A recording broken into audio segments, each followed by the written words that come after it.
आंख बंद कर लेना, क्योंकि डर लग सकता है तुम्हें।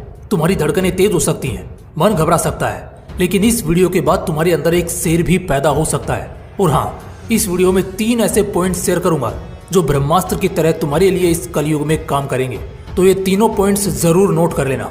देखो, ये दुनिया बहुत जालिम है साली, कुछ भी नहीं करने देती।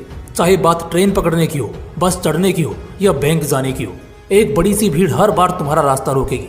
कभी मुंबई की लोकल से सफर किया है? हर 2 मिनट पर ट्रेन आती है, लेकिन अगर तुम्हें लड़ना नहीं आता तो तुम्हें तुम्हारी ट्रेन शायद 1 घंटे में भी ना मिले। लाखों लोग रोज लटक कर, भीड़ को चीर कर और पता नहीं कितनी धक्का मुक्की करके अपने काम पर जाते हैं और वापस घर लौटते हैं। सुबह 5 से 7 और शाम को 5 से 8 के बीच तो जिसने ट्रेन पकड़ ली ना, उसे एक अलग ही किस्म का मर्द समझा जाता है। देखो, अगले कुछ मिनट के लिए उस दुनिया की कल्पना करना जो मैं तुम्हें दिखाने की कोशिश कर रहा हूँ। एक ऐसी दुनिया जहाँ हर इंसान बुरा है। ये दुनिया जालिम है। हर इंसान दूसरे इंसान के खून का प्यासा है। लोगों में हमदर्दी, इंसानियत सब मर चुकी है। लोग बदल चुके हैं, इंसान जानवर हो चुके हैं। एक निवाले के लिए जंग करनी पड़ती है। हर दिन सांस लेने के लिए लड़ना पड़ता है। पानी की एक बूंद के लिए भी तरसना पड़ता है। उस दुनिया में तुम घर पर आराम से लेटे हो, तभी तुम्हें अचानक एक झटका लगता है। तुम उठते हो तो देखते हो कि सैकड़ों की भीड़ तुम्हारे घर को घेरे, हर तरफ से तुम्हारे घर पर पत्थर बरसा रही है। तुम्हारे घर को जलाने की भी सोच रहे हैं वो लोग। तुम खड़े खड़े वो सारे खौफनाक नजारे अपने घर की खिड़की से देख रहे हो। इतने में 4-5 हैवान लोग धीरे धीरे तुम्हारी तरफ आगे बढ़ रहे हैं। किसी के हाथ में डंडा है तो किसी के पास बंदूक है। किसी के हाथ में मसाल है जो तुम्हें एक पल में जला देगी, तो वहीं किसी के हाथ में धारदार चाकू भी है। तुम पीछे हटते हो तो पहला डंडा चलता है, लेकिन तुम्हारी खुशकिस्मती कि तुम बच जाते हो।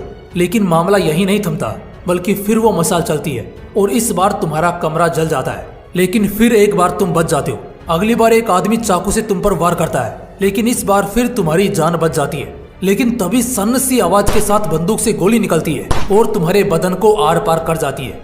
1 सेकंड में जिंदगी खत्म, और ये सारे लम्हे बस एक खौफनाक याद के साथ समाप्त हो जाते हैं। इस पूरी कहानी को कितने पन्नों में लिख सकते हो आप? शायद 2 या 3। लेकिन पता है, हर कहानी का पन्ना सिर्फ तुम्हारी नाकामी ही बयान करेगा, क्योंकि तुम हार गए, मर गए। सिर्फ इसलिए नहीं, बल्कि तुम लड़ नहीं पाए और भागते हुए कायरों की तरह तुम्हें मार दिया गया।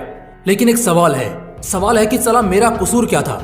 मैं तो घर पर आराम कर रहा था। ये दुनिया जालिम हो, हरामी हो तो अपने लिए हो, मेरे पीछे क्यों पड़ी है और मुझे क्यों मारा गया? दोस्त, मारा तुम्हें नहीं, तुम्हारे हक को गया है। अब चलो, इस काल्पनिक कहानी के बाद तुम्हें एक हकीकत की बड़ी यादगार कहानी के साथ एक बार फिर आमने सामने कराता हूँ। क्लास में तुम फर्स्ट आ सकते थे, लेकिन कोई और आया, क्योंकि उसने तुम्हारा हक मारा और रिजल्ट के दिन तुम्हें बेइज्जत होना पड़ा। किसी का सपना होगा क्रिकेटर बनने का, तो कोई फुटबॉलर बनना चाहता होगा, कोई म्यूजिशियन, कोई एक्टर, तो कोई डांसर। तुम सब पढ़ाई से हटकर कुछ ना कुछ जरूर बनना चाहते होंगे, लेकिन नहीं बन पाए। लेकिन क्या कभी ऐसा हुआ है कि तुम्हारे सपना देखने के बाद आज तक कोई भी इंसान उस फील्ड में ना गया हो? जिस दिन सचिन तेंदुलकर पैदा हुआ था और जिस दिन सचिन ने सोचा होगा ना कि उसे क्रिकेटर बनना है, उस दिन उसके साथ इसी देश में रहने वाले हजारों लड़कों ने ये सेम सपना देखा होगा। लेकिन उन हजारों लड़कों के हक को किसने हासिल किया? सचिन ने, विराट कोहली ने एंड ऐसे बहुत से बड़े लोगों ने। तुम सब भी जिस दिन ये सपना देखते हो ना कि तुम्हें ये बनना है, वो बनना है, कुछ सालों बाद तुम तो नहीं बन पाते, मगर हाँ, कोई और बन जाता है। और जो बन जाता है उसने तुम्हारा हक मारा है। जब तुम बड़े हो रहे थे, जब तुम बड़े हो चुके थे, कोई अपना बड़ा घर बना रहा था, कोई बड़ी गाड़ी ले रहा था, तो कोई अपने सपनों का बड़ा महल खड़ा कर रहा था। क्या तुम ये सब डिजर्व नहीं करते थे?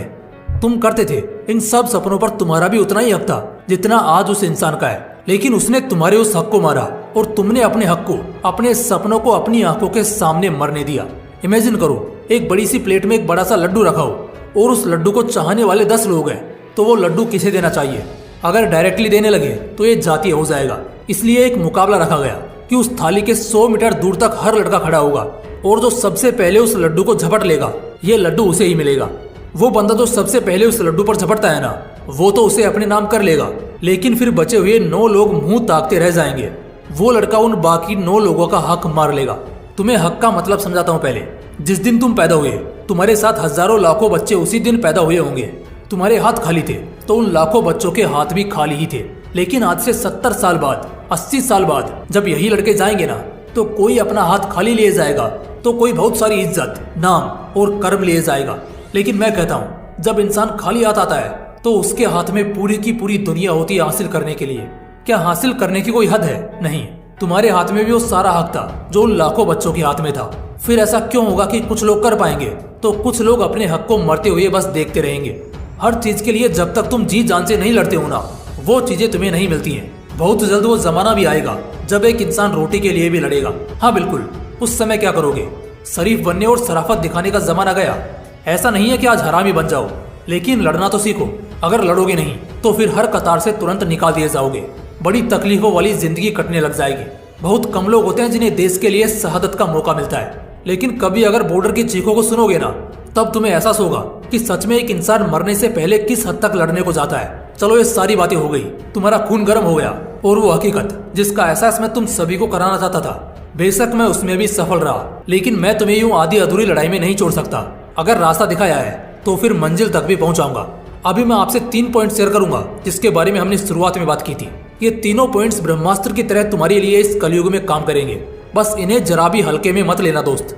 ब्रह्मास्त्र नंबर 1, भाड़ में गया जमाना वो मायने रखता है जो तुम्हें चाहिए। ये एक बहुत बड़ी सीख है हर उस इंसान के लिए जो दूसरों की जिंदगियों से या तो जलता है, दखल देने के बहाने खोजता है, या फिर किसी भी तरह दूसरों की जिंदगी में ध्यान देता है। किसी से भी तुम्हें फर्क नहीं पड़ना चाहिए दूसरों की जिंदगी में क्या चल रहा है। वो खुश है, उदास है, हताश है, चाहे जो हो, अगर वो दिल से तुमसे मदद मांगने की नीयत से आए तो बात अलग है, लेकिन इसके अलावा किसी से कोई खास मतलब नहीं होना चाहिए। इस सिक्के का दूसरा पहलू भी है।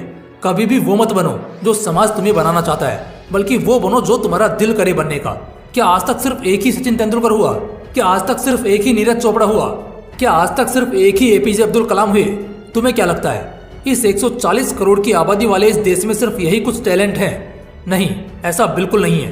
हर गली में ऐसा टैलेंट है। ऐसी पर्सनैलिटी हमारे देश में बहुत सारी हैं, लेकिन समाज का डर, समाज का दबाव, जमाने की साजिश इन बढ़ते टैलेंट को पनपने से पहले ही खत्म कर देती है।